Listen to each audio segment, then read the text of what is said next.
Formators, staff, families, and benefactors who continually support this sacred journey. As we offer this Mass, may the Lord strengthen our seminarians in faith, humility, and perseverance, and may He bless our seminaries as places of prayer, learning, and authentic discipleship. With grateful hearts, let us now prepare ourselves to enter into the sacred celebration of the Eucharist.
Our Eucharistic celebration will be presided by His Grace Archbishop Socrates B. Villegas, D.D., Archbishop of Lingayen Dagupan, together with priests formators of the participating minor seminaries all over the Philippines and other members of the clergy. Please rise and join the choir as we sing our entrance hymn. Nakataas na.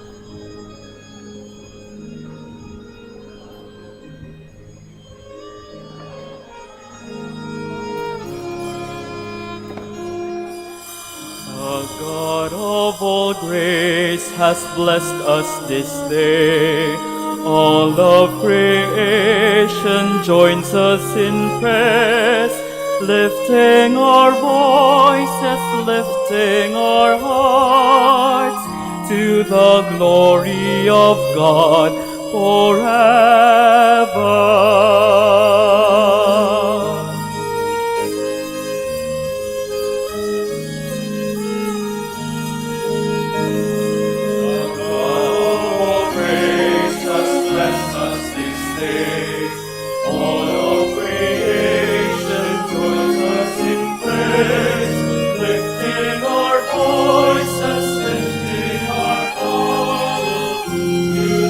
Glory of God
and truth, who brings us from night into day. Nourish our lives with the spirit of hope and shield us from all fear.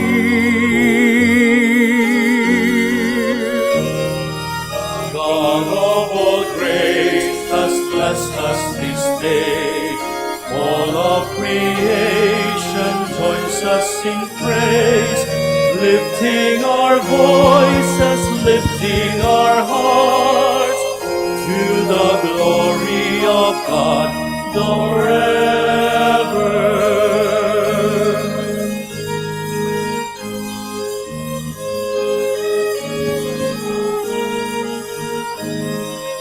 God of wondrous love, compassion and glory are yours. Come fill our hearts with the spirit of love, the joy we find in you.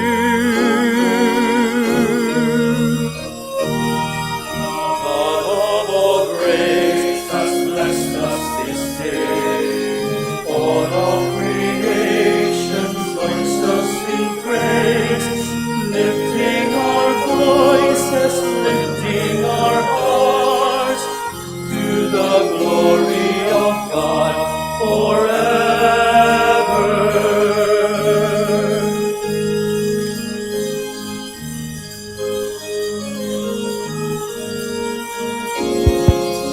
God of power and might, come into our presence this day. Strengthen us now with the spirit of faith. We gather in your name.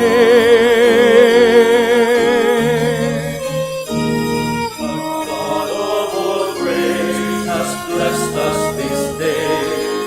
All of creation joins us in praise, lifting our voices, lifting our hearts to the glory of God forever.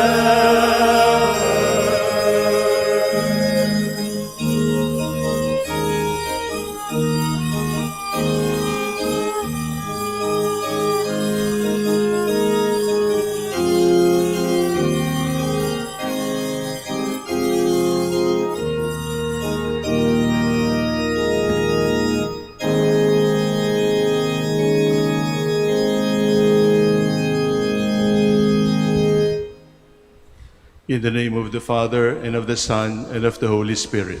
Amen. Peace be with you. And with your spirit. Let us all be seated.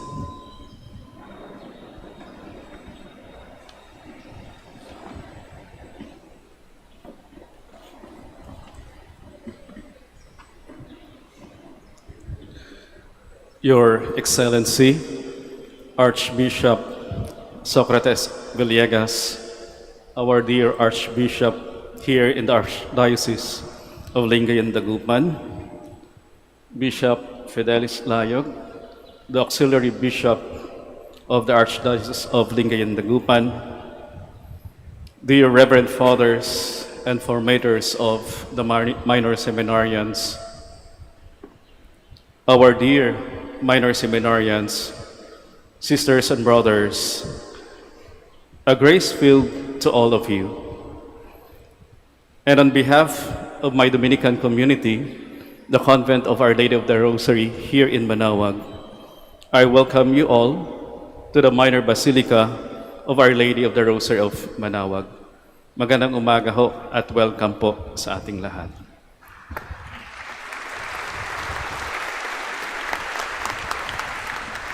Perhaps for some of you, this is your first time to visit the miraculous image of the Blessed Mother here at this centuries-old historic church. And it is only fitting that as you generously respond to the Lord's call to service at a very young age, you encounter Our Lady of Manaoag, the Lady who calls. For us Dominicans, this place is very important, not only because of the different ministries that we have here, like the school, Letran Manaoag, and the parish, Our Lady of the Rosary Parish, but also because for most of us, this is where our religious life first began, our novitiate, a period of initiation and discernment. No communication to the outside world, wala hong cellphone, walang internet, walang TV, walang radio. But it is also a period of grace where we first learn to listen and be sensitive to the workings of grace. The theme of this year's National Sangkan is isang angkang tinawag upang maging asin at liwanag. As minor seminarians, you are at a very important stage of discernment. These years are a time of listening to God's voice in prayer, in study, in fraternal life, and in the quiet movements of your heart. In this sacred place, I encourage you, my dear seminarians, to entrust your vocation to Our Lady of the Rosary. She, who said yes without fully knowing the path ahead, understands the courage it takes to surrender to God's plan. May this visit deepen your love for Christ. May it strengthen your devotion to the Holy Rosary, a prayer that forms the heart in contemplation of the mysteries of our salvation. And may it remind you that every vocation is sustained not only by personal effort, but by grace, so that we can become the salt of the earth and the light of the world.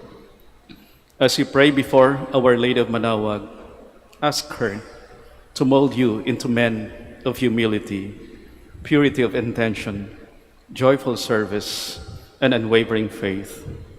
The Church needs priests whose hearts resemble the heart of her Son, gentle yet strong, compassionate yet faithful to the truth. And when the day comes when you lose your saltiness and the light of your vocation begins to dim, return to Our Lady of Halls. Balikan ho ninyo ang pagkakataon at marahil balikan ho yung lugar. O marahil bumalik ko kayo dito sa Manaoag, kung saan kayo unang tinawag ng mahal na ina, nang sa gayon ay manibago at manumbalik ang lasa at liwanag ng inyong bokasyon. Once again, we welcome you to this place of prayer and pilgrimage. May your time here be fruitful, reflective, and filled with God's presence. Baunin niyo po palagi ang awa, pagpapala ng ating Panginoon sa tulong ng kanyang ina, Our Lady of Manaoag. Our Lady of the Rosary of Manaoag, pray for us. Let us all stand.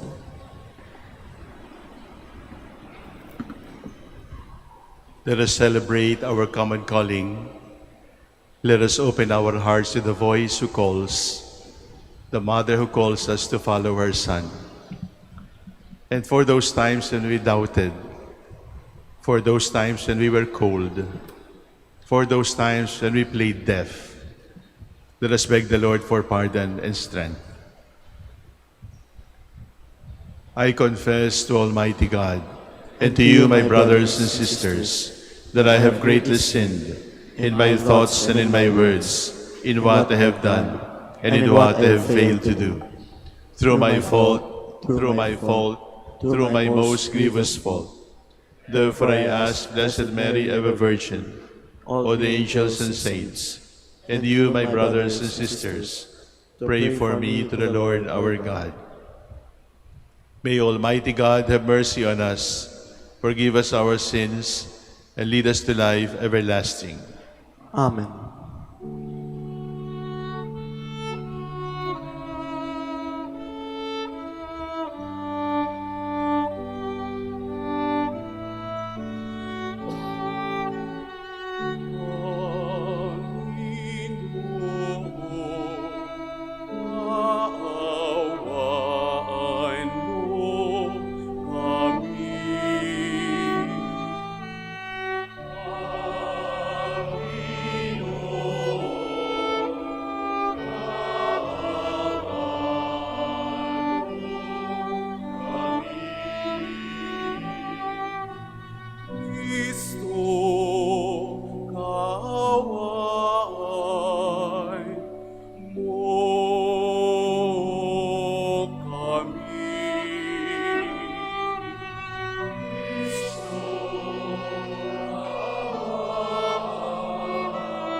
Let us pray.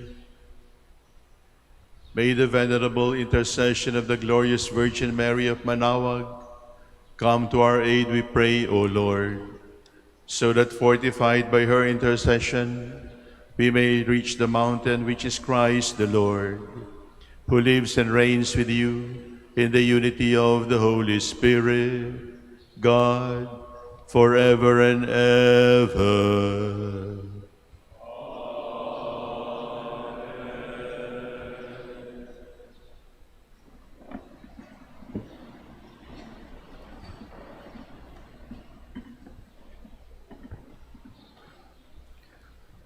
A reading from the book of the prophet Isaiah.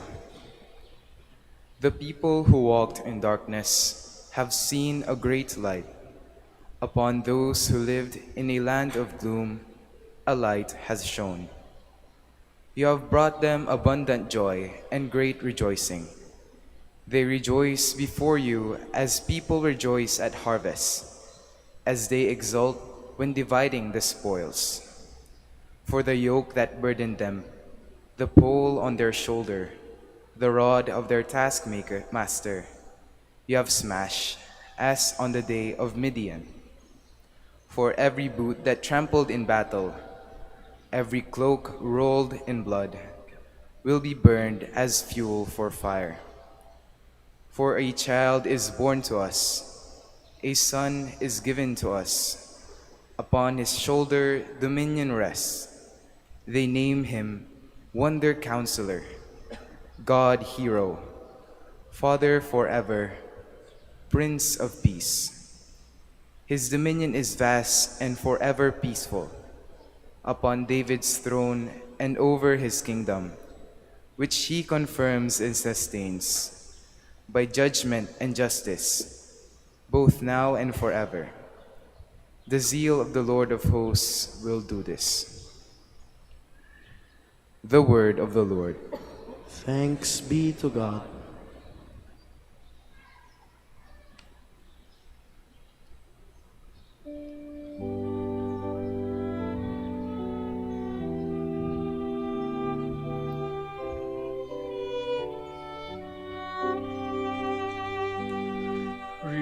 Remember us, O Lord, as you favor your people.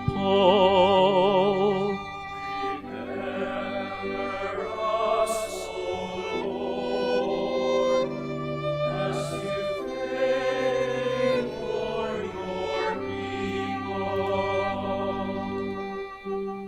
We have sinned, we and our fathers.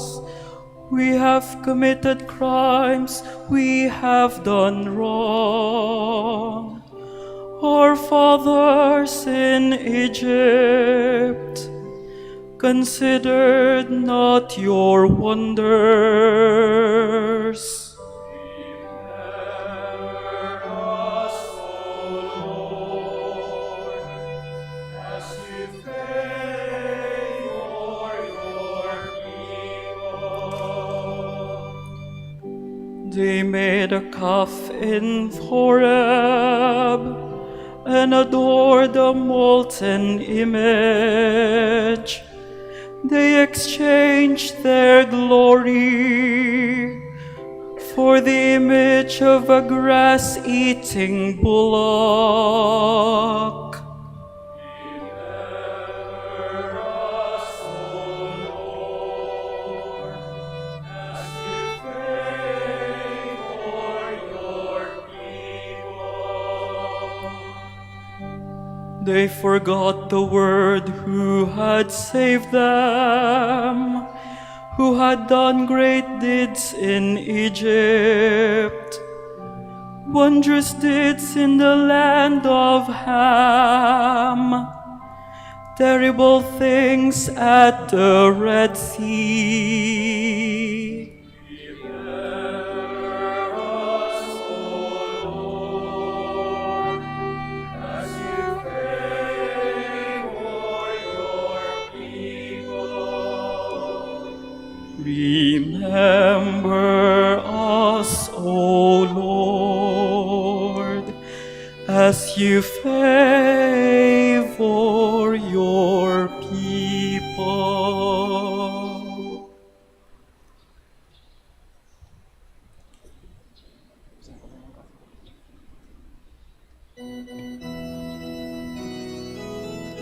Let us all stand.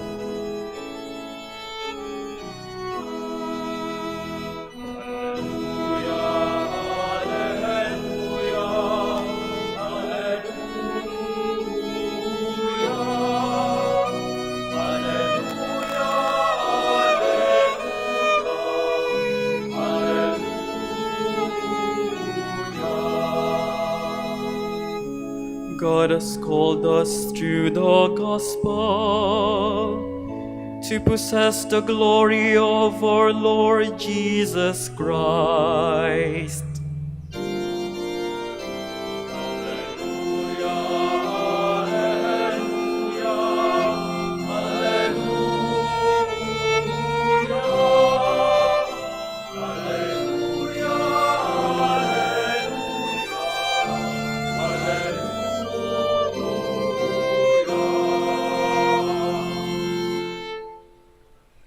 The Lord be with you.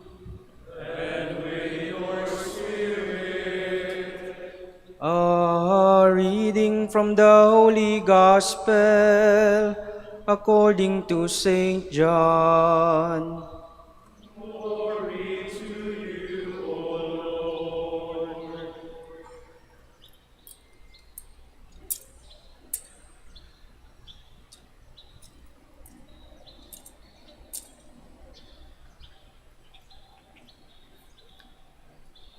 There was a wedding at Cana in Galilee, and the mother of Jesus was there. Jesus and his disciples were also invited to the wedding. When the wine ran short, the mother of Jesus said to him, "They have no wine." And Jesus said to her, "Woman, how does your concern affect me? My hour has not yet come." His mother said to the servers, "Do whatever he tells you." Now there were 6 stone water jars for Jewish ceremonial washings, each holding 20 to 30 gallons. Jesus told them, "Fill the jars with water." So they filled them to the brim. Then he told them, "Draw some out now and take it to the head waiter." So they took it. And when the head waiter tasted the water that had become wine, without knowing where it came from, although the servers who had drawn the water knew, the head waiter called the bridegroom and said to him, "Everyone serves good wine first, and then when people have drunk freely, an inferior one, but you have kept a good wine until now."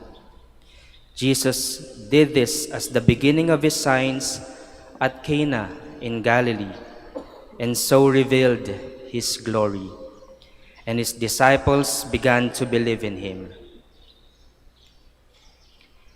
The Gospel of the Lord.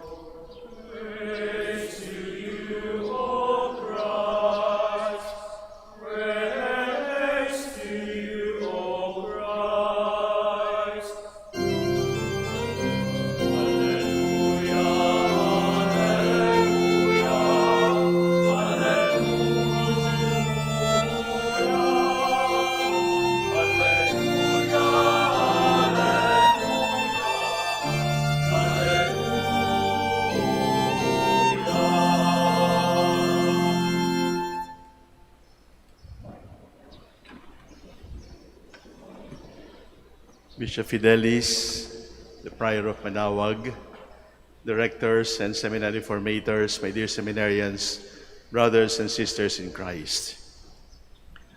I think we were all happy last night, and I tried to count how many pictures you took with me, and I stopped counting.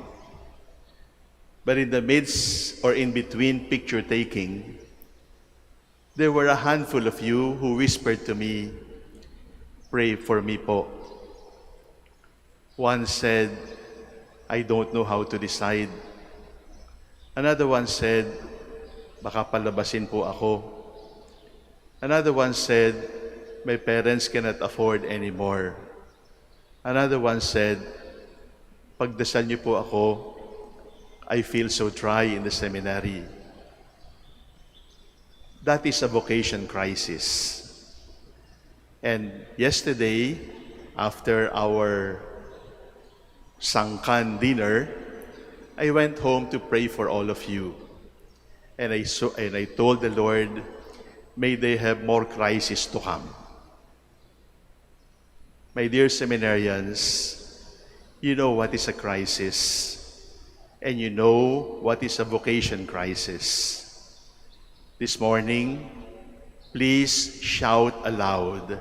Say together now, I love vocation crisis. Say that.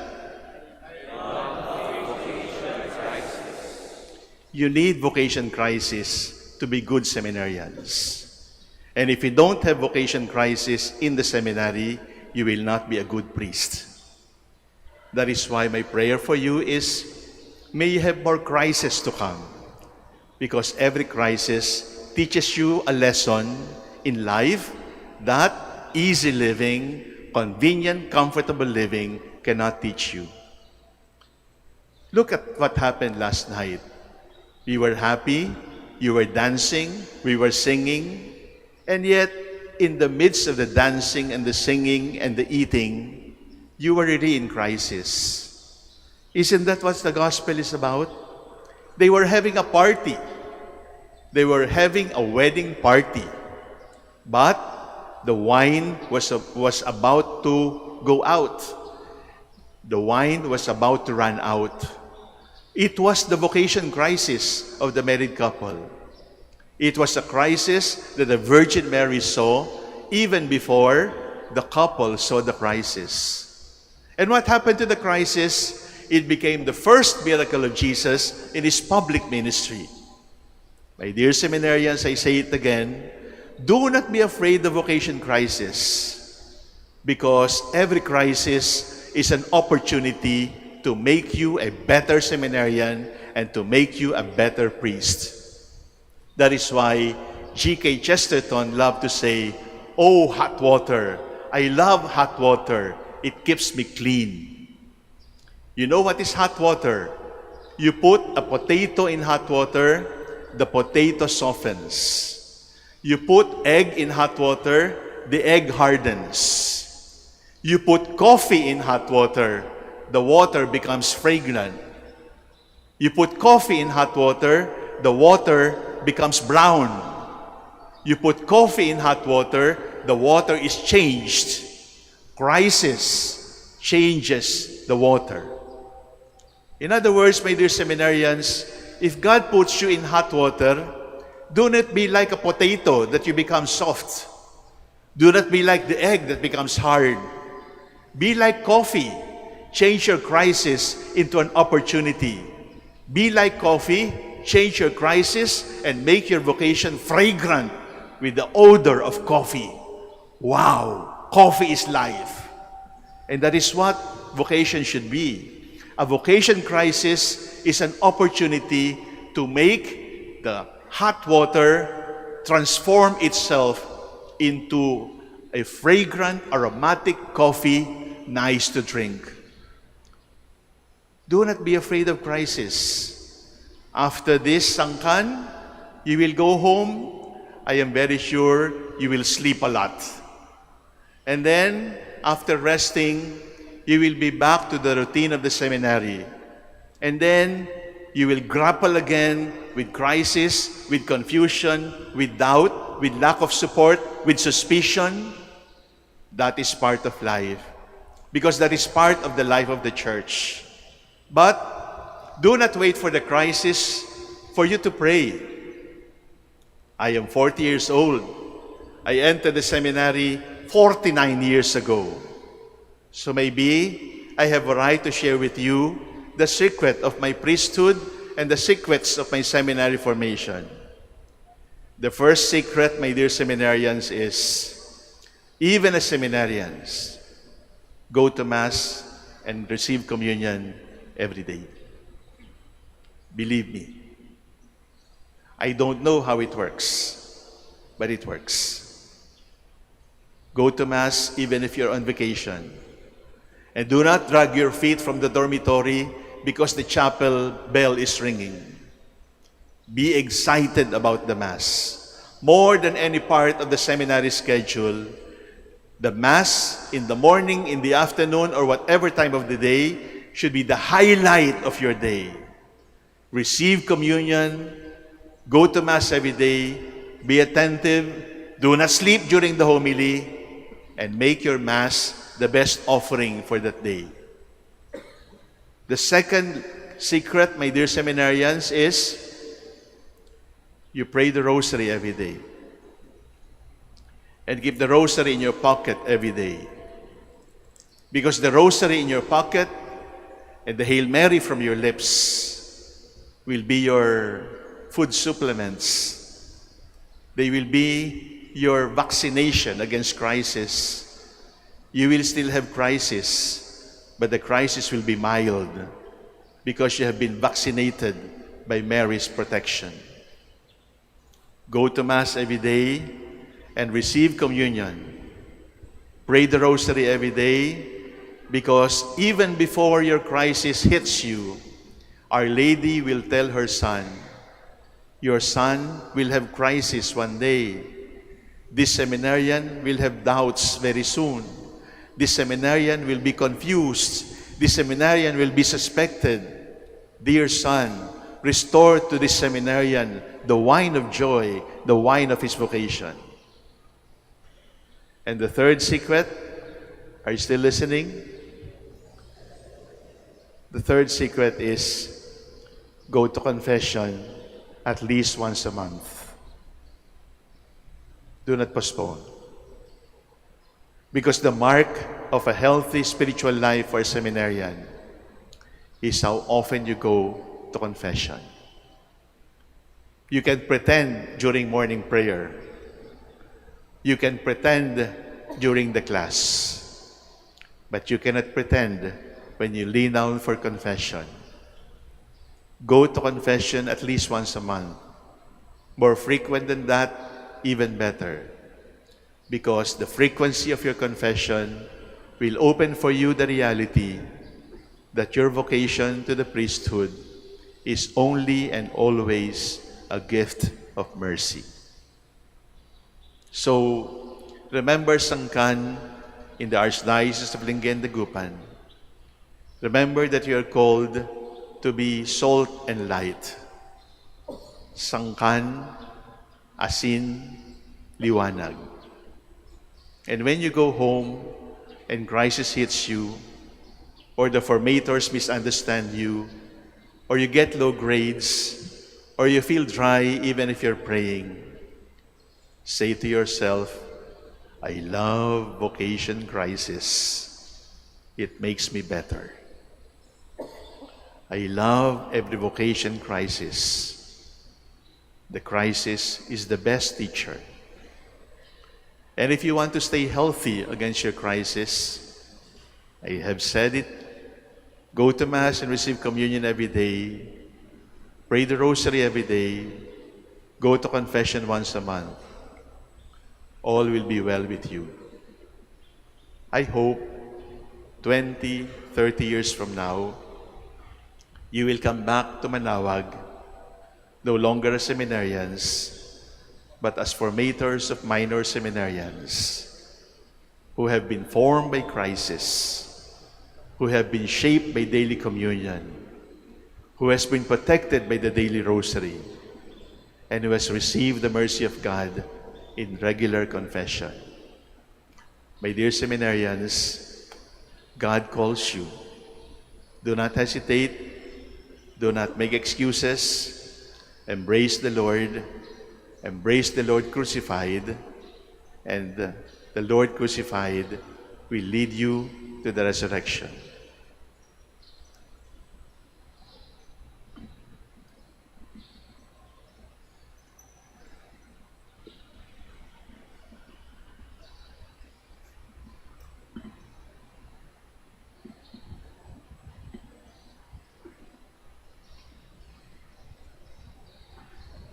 Let us bring our petitions to God, our loving Father, who calls us to follow him. After every petition, let us say, Lord, hear our prayer. Lord, hear our prayer.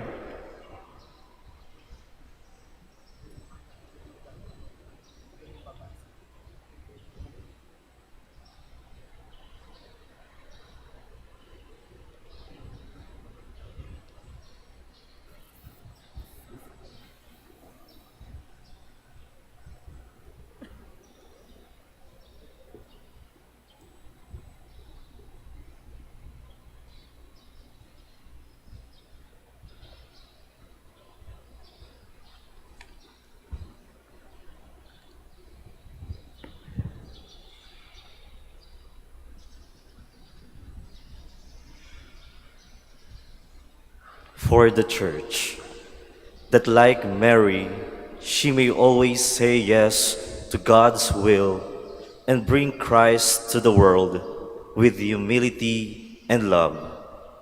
Let us pray to the Lord. Lord, hear our prayer. Para sa mga seminarista na sa pamamagitan ng mapagkalingang pamamagitan ng mahal na Birheng Maria, naway lumago sila sa kalinisan ng puso, pagsunod at malalim na pagmamahal sa kanyang anak. Manalangin tayo sa Panginoon. Lord, hear our prayer. Para sa bukasyon daray mambapari, piyan si Maria ya inana bukasaray bukasyon, sumangunyat at dakil, tanitarayaray bilay, daya mapangasiyasi, pananglingkor ng pagkapari, tana ni konsagran bilay, manpikasi tayo katawan. Lord, hear our prayer. Para ti panakapasanto dagiti amin a papadi ken religyoso. Tapno ti Apo ket pabarwen na ida iti inaldaw nga kinasanto. Patibkeren na iti kinapudno da iti awag ti bukasyon. Ken pagbalinen na ida a naragsak, ken napudno nga mangiwaragawag tinasantuan nga ebanghelyo. Kumararag tayo iti Apo. Lord, hear our prayer. Parahan mga kabatanunan, basig iya nira ni Maria, ngadtuan iya anak, ngantud duan hira nga sumarigan plano ang Dios paran ira kinabuhi, bisan nabut nga han kawaray kasiguraduhan ngan kahadlok, magampu kita han Ginoo. Lord, hear our prayer.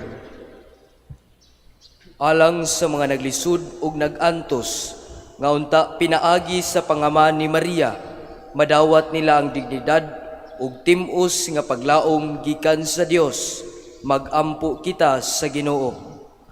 Lord, hear our prayer. Para kareng kaya katamong familia at dinganggang sa saup kaya katamo, king pinansyal at panalangin, baning banal la familia ning Nazareth, yaing karelang maging modelo, manano na sanang ingginu, bendisyonan ding pengari, king karelang alangpat ng suporta karing seminarista, at king pamidaon da king karelang anak, para king banal akapulungan.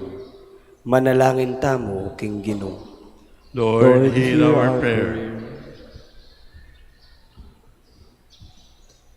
Tanganing an mga gadan, sa tabang kan pamibi ni Santa Maria, makadagos na may kaugmahan, asin makaibakan Diyos sa kadean na daing kasagkoran.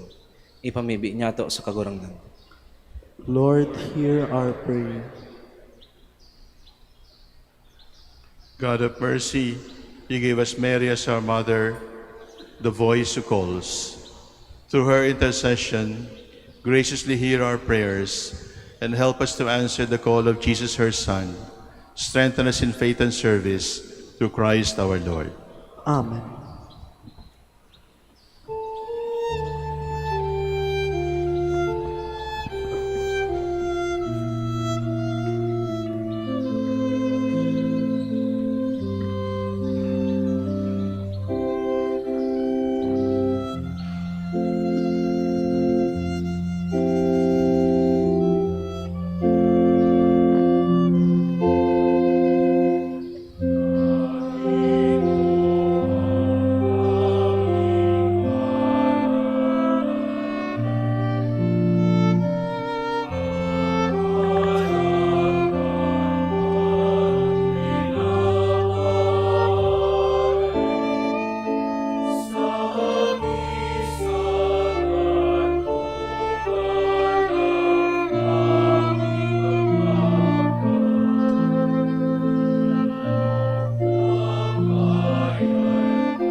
share in the divinity of Christ, who humbled himself to share in humanity. Blessed are you, Lord God of all creation, for to your goodness we have received this wine that I offer you, fruit of the vine and work of human hands, it will become for us our spiritual drink. Lord God, we ask you to receive us and be pleased with the sacrifice we offer you, with humble and contrite hearts.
Pray, brethren, that your sacrifice and mine may be acceptable to God, the Almighty Father. May the Lord accept the sacrifice at your hands for the praise and glory of his name, for our good and the good of all his holy church. Lord, we offer these gifts from joyful hearts.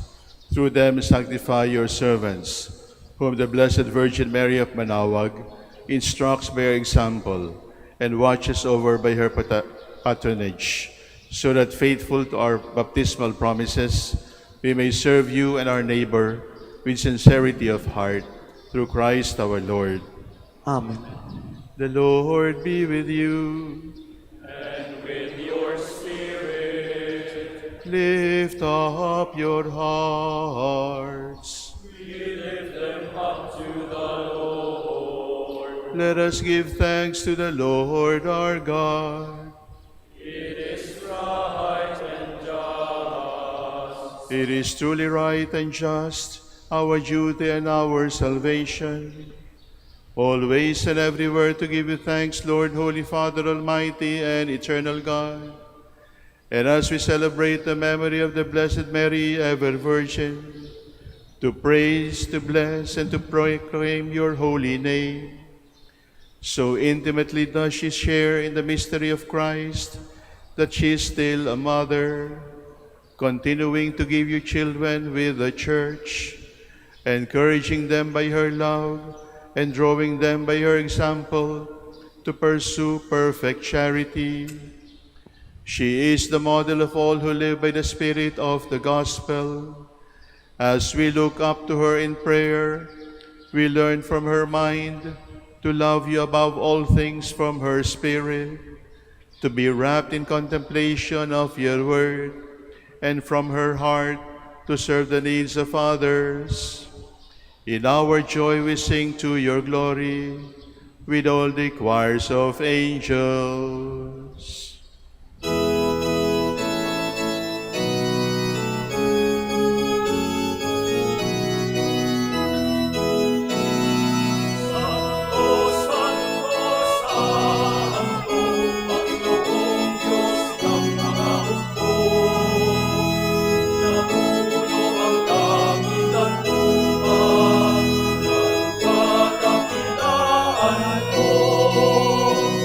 Hosana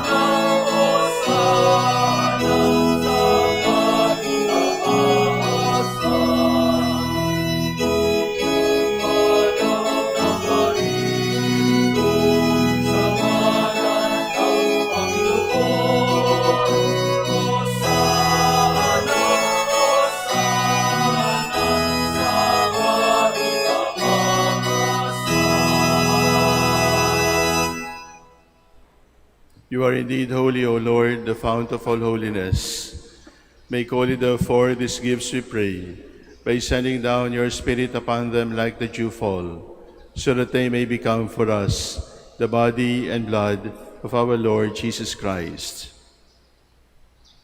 At the time he was betrayed and entered willingly into his passion, he took bread and giving thanks, broke it, and gave it to his disciples, saying, "Take this, all of you, and eat of it, for this is my body, which will be given up for you."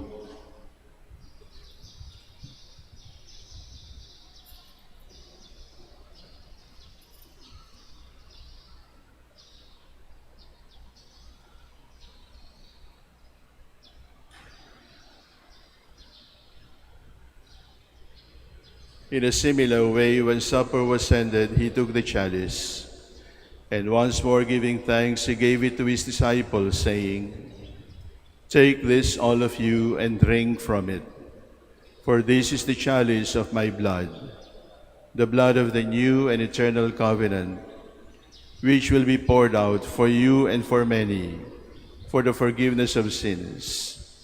Do this in memory of me."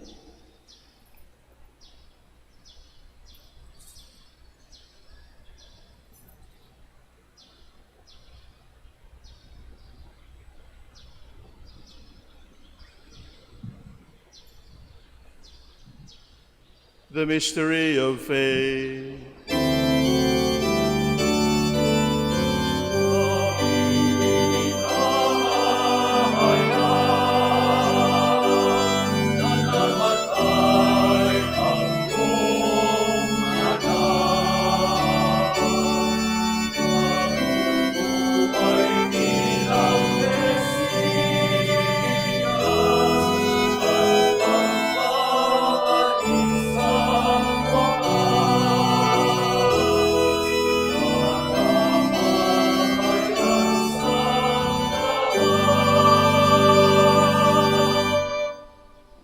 Celebrants together.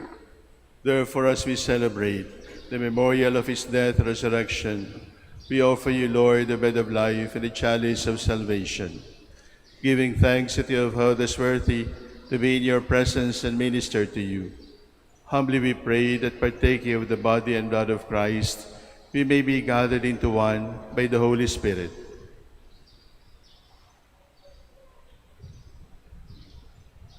Remember, Lord, your church to spread throughout the world and bring her to the fullness of charity, together with Leo, our Pope, Socrates, our Archbishop, Fidelis, his auxiliary, and all the clergy. Remember also our brothers and sisters who have fallen asleep in the hope of the resurrection, and all have died in your mercy. Welcome them to the light of your face. Have mercy on us all, we pray, that with the Blessed Virgin Mary, the Mother of God, with blessed Joseph, her spouse, with the blessed apostles, and all the saints who have pleased you throughout the ages, may merit to be co-heirs to eternal life, may praise and glorify you to your Son, Jesus the Christ. The priests together. Through him and with him and in him, O God, Almighty Father, in the unity of the Holy Spirit, all glory and honor is yours forever and ever.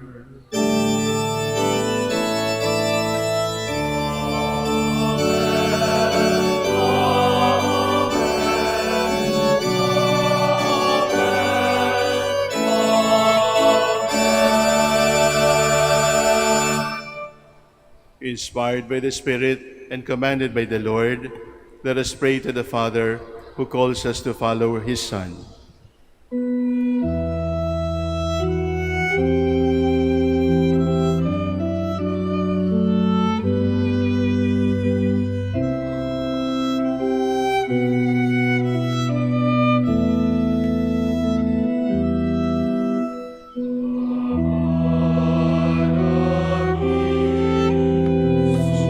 Sa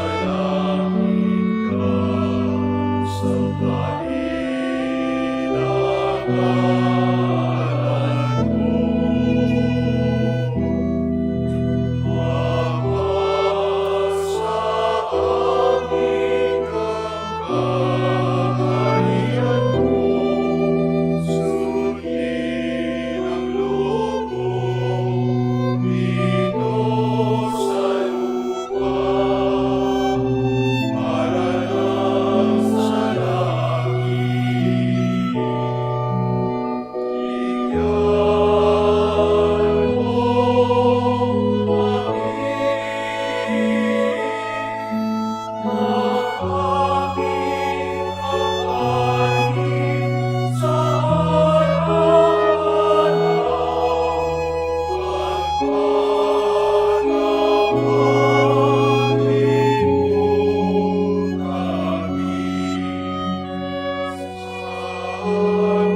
Deliver us, Lord, we pray, from every evil.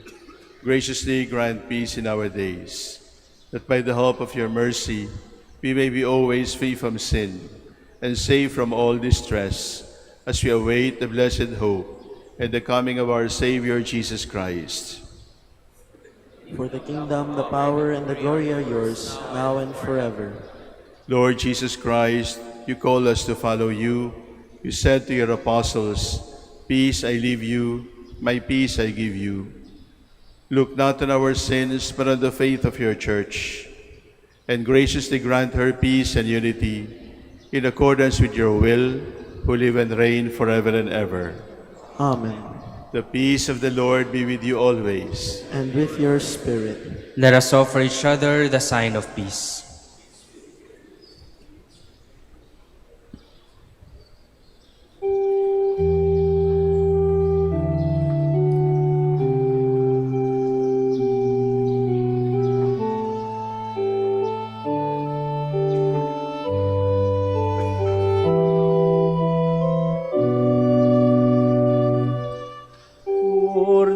Cordero ng Diyos na nag-aalis ng mga kasalanan ng sanlibutan. Lord Jesus Christ, Son of the living God, who by the will of the Father and the work of the Holy Spirit you that give life to the earth, free me by this your most holy body and blood from all my sins and from every evil. Give me always faithful to your commandments, never let me depart. ng Diyos na nag-aalis ng mga kasalanan ng sanlibutan. Maawa ka sa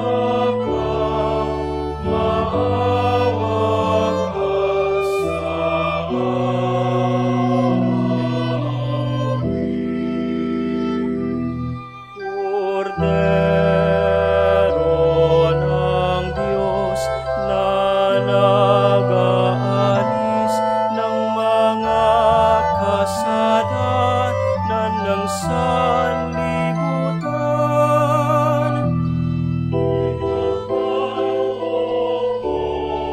Sa amin ang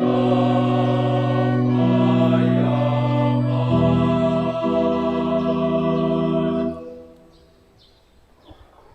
Behold the Lord Jesus, Son of God, Son of Mary, who calls us to follow him. We are blessed to be invited to the table of the Lamb.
Where can I run and hide from you?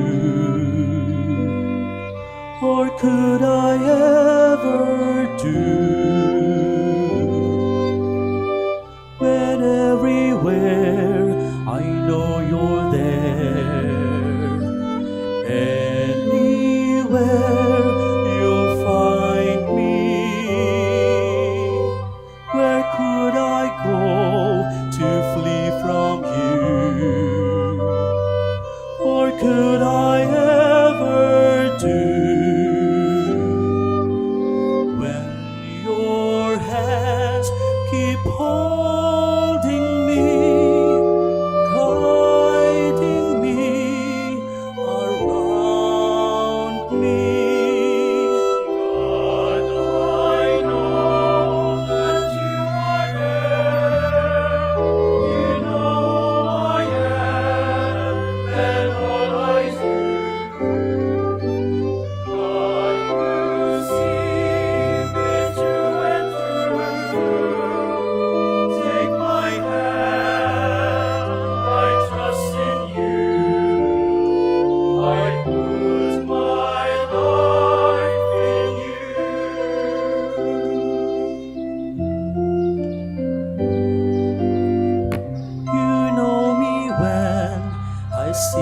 stand.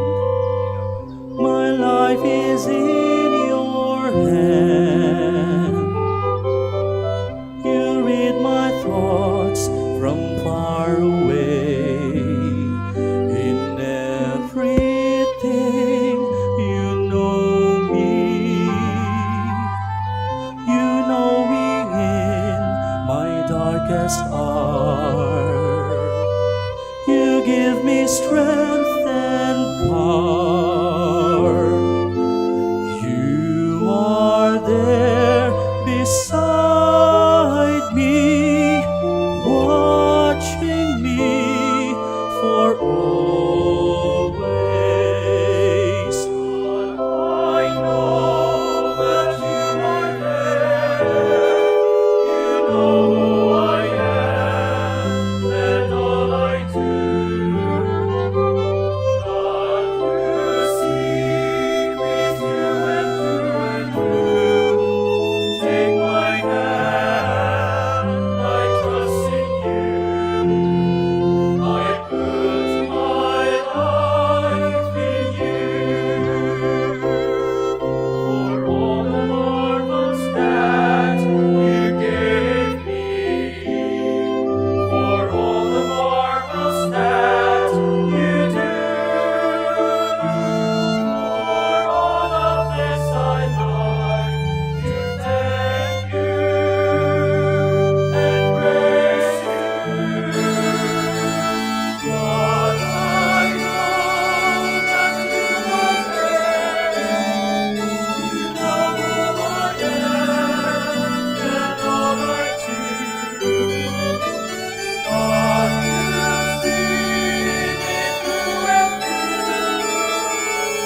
Take my hand, I trust in you.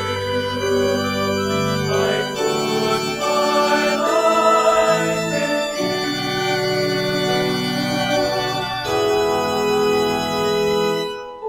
I put my life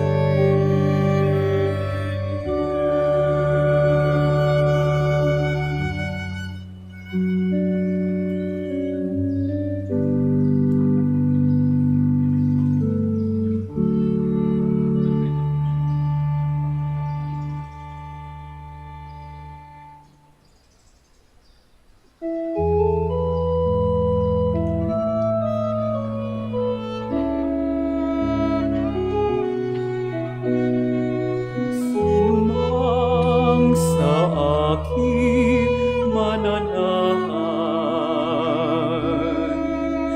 mananahan din ako sa Kanya. At kung siya'y mamunga ng masagana, siya sa Ama'y nagbigay ng karangalan. Na ngayon kayo'y aking kaibigan, inagos sa dilim at kapawaan. Ang kaibigay mag-aalay ng sarili niyang buhay, walang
Let us pray.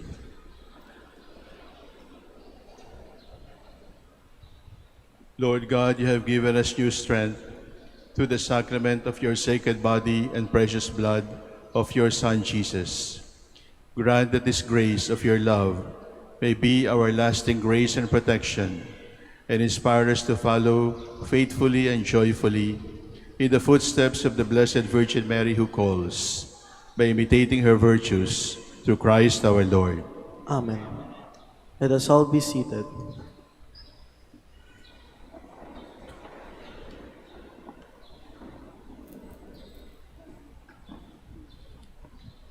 On behalf of all the formators and seminarians here present, I would like to express our sincere gratitude to Father Sok for presiding over the Holy Mass.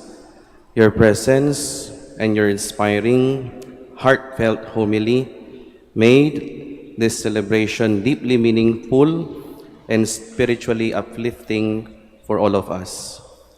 The Merry Help of Christian Seminary community is especially thankful for your constant guidance and support, not just during the celebration of Sangkan, but also for guiding us, helping us plan to host such a big event. Please know of our continued prayers for you, and may God bless you abundantly for being our shepherd. As a token of our sincere thanks, we would like to give you this gift, this painting, a painting made by our seminarian, or one of our seminarians, which is the image of the retablo in our seminary chapel.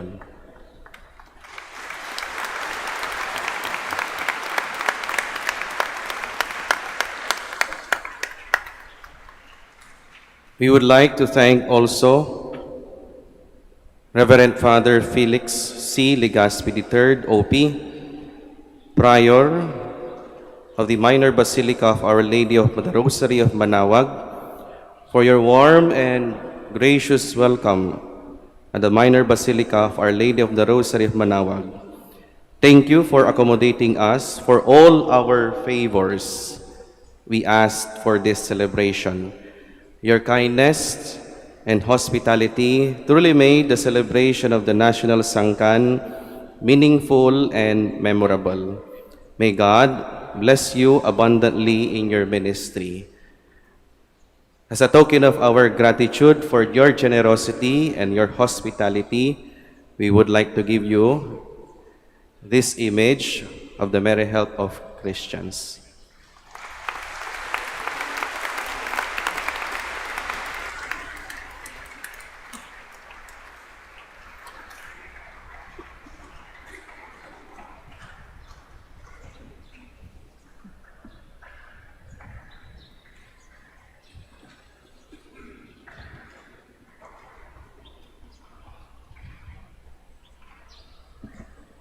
Please stand.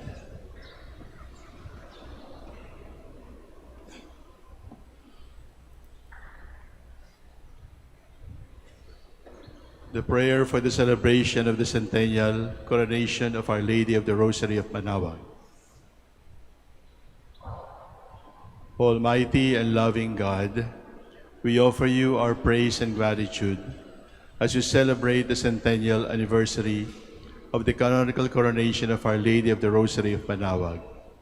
A century ago, she was canonically crowned in recognition of her unwavering maternal care and intercession, reminding us of her steadfast love and protection for all whom she calls and for all who call upon her. We honor Our Lady in Ann Maria, our Mother crowned in glory, who always leads us closer to you, and unwavering faith encourages us to trust in your divine providence, and her profound humility calls us to walk the path of holiness in the footsteps of your only begotten Son and her beloved Son, Jesus, our Savior. On this sacred occasion, we pray for the grace to embrace her virtues and to find her guidance as a beacon of light in moments of trial, and to strengthen our devotion to her by nurturing profound hope as we journey together in faith. May this celebration deepen our bond as a people whom you have called. In this blessed place of Manaoag, we renew our commitment to serve you and our neighbors with love and compassion. Through the intercession of Our Lady of the Rosary of Manaoag, beloved protectress and patroness of the province of Pangasinan, may our lives be filled with your blessings, and may we always glorify you in our words and actions. We ask this in the name of your Son, Jesus Christ, who lives and reigns with you and the Holy Spirit, God forever and ever. Our Lady of the Rosary of Manaoag, Pray for us.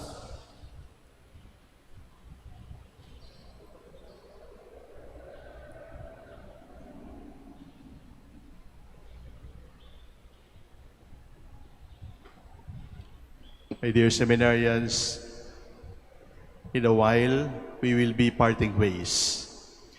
You will be leaving us, but as I said last night, you have blessed us since the time you told us you were coming and until now. And I want to thank the Lord for your presence in the Archdiocese of Lingayen-Dagupan. We are blessed, and we are blessed 100-fold by your coming. When you go home to return to seminary formation within the seminary building and with your seminary formators, I have only one word for you. Don't ever get discouraged. Don't let your weakness, your temptations, even your sins discourage you. Because discouragement is not from God. And when you allow discouragement to carry you away, it is the devil alone who becomes happy. Discouragement is not from God. Stay away from discouragement and fix your gaze on the Lord, because our hope, our mercy is in the Lord. If there should come a time when you are tempted to quit, or when you're tempted to question God's love for you, remember Manaoag, remember the voice, remember the Son, and I know by simply remembering Manaoag, Our Lady will touch your heart again and set your hearts on fire once again. The Lord be with you. And with your spirit. Bishop Fidelis and I will bless you together. Blessed be the name of the Lord. Now and forever. Our help is in the name of the Lord, who made heaven and earth. May the Almighty God bless you, the Father, the Son, and the Holy Spirit. Amen. Go forth, the Mass is ended. Thanks be to God.